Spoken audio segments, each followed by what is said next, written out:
Assalamualaikum warahmatullahi wabarakatuh. Selamat malam. Saya Afrin Faturrahman Saputra akan menyampaikan presentasi terkait strategi Indonesia keluar dari middle income trap.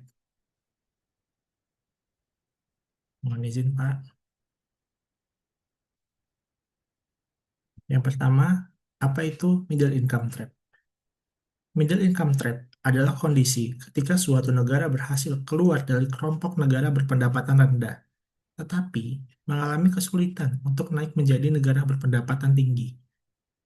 Pertumbuhan ekonomi mulai melambat karena keunggulan biaya tenaga kerja murah berkurang, sementara produktivitas dan inovasi belum berkembang secara optimal. Banyak negara berkembang mengalami stagnasi pada tahap ini, sehingga daya saing ekonominya menurun. Di sini saya akan membahas melalui tiga perspektif apa yang bisa dilakukan Indonesia untuk keluar dari middle income trap. Berikut tantangan Indonesia. Produktivitas tenaga kerja masih relatif rendah jika dibandingkan dengan negara maju. Lalu, kualitas pendidikan dan keterampilan belum merata. Pendidikan pendidikan masih terpusat di kota-kota besar, belum merata untuk di daerah kabupaten atau di daerah timur. Jika dibandingkan dengan pulau-pulau di Jawa, Indonesia yang berada di bagian timur masih cukup tertinggal. Lalu ketergantungan terhadap ekspor komoditas masih cukup tinggi. Perlu diketahui, Indonesia merupakan salah satu negara dengan penghasil nikel terbesar. Yang berada di Sulawesi Tengah ada perusahaan dengan nama PT IMIP. Tetapi kita tidak bisa mengolah nikel tersebut jadi bahan jadi.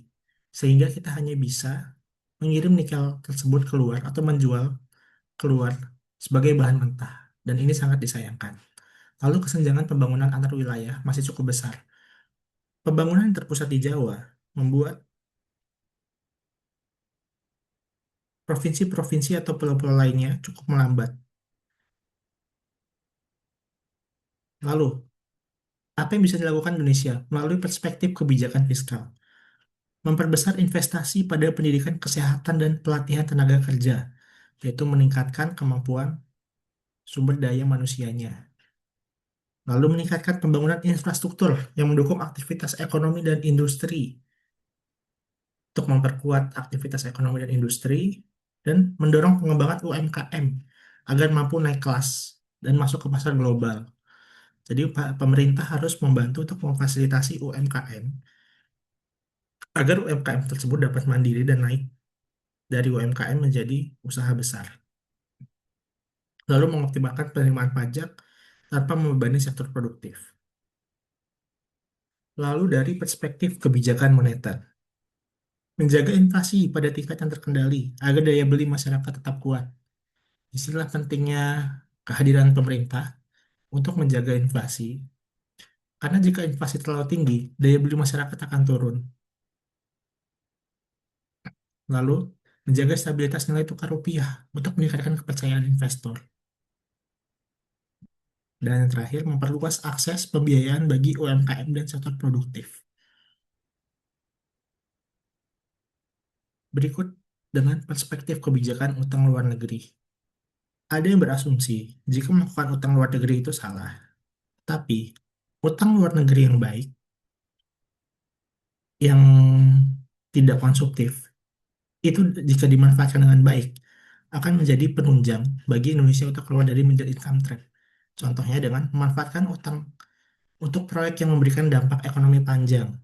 Jadi dampaknya itu dapat dirasakan untuk di masa yang akan datang secara jauh. Lalu menghindari penggunaan utang untuk belanja yang bersifat konsumtif, tetapi yang produktif. Lalu menjaga rasio utang pada tingkat yang aman dan berkelanjutan. Dan yang terakhir, memperkuat pengawasan terhadap penggunaan dana pinjaman. Jadi ini untuk memperkuat pengawasan di dalam negeri juga, uang yang dipinjam di luar negeri itu harus diawasi agar uang tersebut dipakai atau dianggarkan di tempat yang di pos-pos yang semestinya.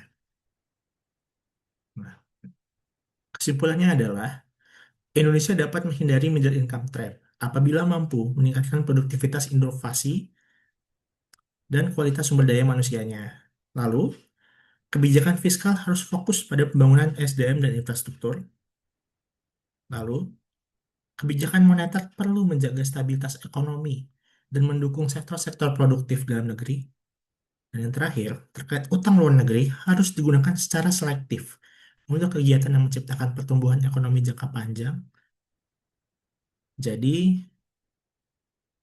berikut kesimpulan dari saya terkait bagaimana cara Indonesia untuk keluar dari middle income trap. Terima kasih, sekian. Assalamualaikum warahmatullahi wabarakatuh.